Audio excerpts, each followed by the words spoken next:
তো হ্যালো বন্ধুগণ, আজ তোমাদেরকে আমি এমন একটা জিনিস দেখাবো বা এমন একটা জিনিস দেখাতে চলেছি, সেটা বিশাল অবাক করার বিষয়। তো সেটা হলো যে আমাদের সম্রাট মাস্টার দাস,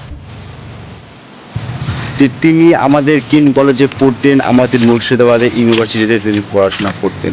তো তিনি থাকতেন আমাদের এই হোস্টেলে, এবং এই হোস্টেলের ঘরটা তোমাদেরকে আমি দেখাবো, কিন্তু অনেক নিচে দেখাবো, কারণ এই ঘরের ভিতরে সাপও থাকতে পারে। তো আমি ফটাফট না করে এখন আমি চলে যাচ্ছি, তোমরা চেষ্টা করতে তার হোস্টেল রুমটা কোথায় ছিল এবং তোমাকে আমি দেখাতে যাচ্ছি। এটা হলো সে হোস্টেল যেখানে মাস্টারদা সূর্য সেন পড়াশোনা করে বড় হয়েছে এবং ইংরেজদের সঙ্গে লড়াই করেছে। তিনি ইংরেজদের সঙ্গে অনেক লড়াই করেছেন। সামনে আছে গঙ্গা, এবং গঙ্গাতে যখন ইংরেজ সৈন্যরা তার তাড়া করে, তখন গঙ্গা তিনি ডুব মেরে ওপারে চলে গিয়েছিল। তিনি এত ভয়াবহ গঙ্গার ভিতরে তিনি ডুব মেরে চলে গিয়েছিল, কারণ তার জানের ভয় ছিল, তিনি ইংরেজদের সাথে লড়াই করেছিলেন।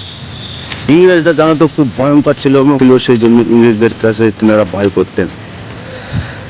তো তোমাদেরকে আমি যাচ্ছি এখন দেখাতে, দেখতে পাচ্ছ ভাই কি জঙ্গল ভিতরে, আমি তো পুরো ঢুকতে পারবো না সেরকম বিষয় লাগছে, তবে আমি তোমাকে একটু করে দেখাবো। তো ভাই আমার পুরো ভয় লাগছে, দেখতে পাচ্ছ ঘরগুলো কি ছোট ছোট দরজা, দেখতে পাচ্ছ তো ভাই, উপরে সাপ থাকতে নিচে সাপ থাকতে পারে, কিছু জানে না ভাই। পুরো জঙ্গল দেখতে পাচ্ছ, ওইদিকে ঘর আছে ভাই, ওটা রুম ভাই, আমি ভিতরে যাবো না ভাই, আমার বিশাল ভয় লাগছে। কারণ সাপ থাকবি এখানে, কারণ এখানে প্রচুর রকমের সাপ দেখতে পাওয়া গিয়েছে, সেই জন্য আমি যেতে পারছি না, কারণ সাপে যদি আমাকে কেটে দেয় আমি ভাই শেষ। তুমি দেখতে পাচ্ছ কি আছে, অনেক কিছু আছে, ওই গাছপালা সব।